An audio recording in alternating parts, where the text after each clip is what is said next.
আসসালামু আলাইকুম, কেমন আছেন আপনারা? আমি সেদিন রাত্রে বেলা গেছিলাম কিছু কাজের জন্যে।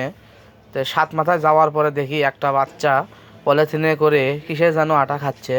দেখে আসলে খুব খারাপ লাগলো। সাত মাথায় প্রায়ই এইরকম চিত্র দেখা যায়। তো চলুন দেখি বাচ্চাটার সাথে কথা বলি। তুমি তুমি যদি ওটা খাবা, বাদ দাও, আর কিছু খিলামো তোমাকে। আইসক্রিম টাইসক্রিম খাবা? ওটা খাব, ওটা ফেলে দাও, তাহলে অন্য কিছু খিলামো। কিন্তু খাবা? ফেলে দাও, ওটা ফেলে দাও, ফেলে দাও, ফেলে দাও, অন্য কিছু খিলামো তোমাকে। তাহলে কি আছে? তো তুমি ওটা তাহলে ফেলে দাও, ভাত নিয়ে দিচ্ছি, চলো ওটা ফেলে দাও।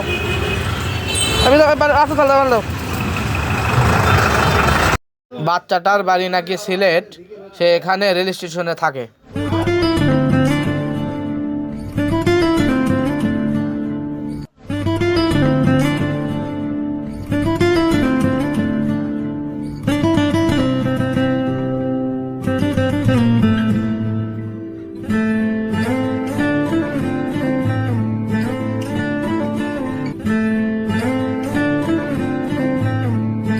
পড়ালেখা করো না? তুমি থাকো উন্ডি স্টেশন থাকো।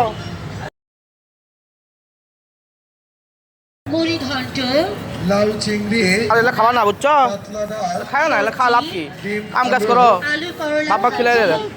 হ্যাঁ, বোতল তো খাও, যাও, এগুলো খাও না, তা না, যাও।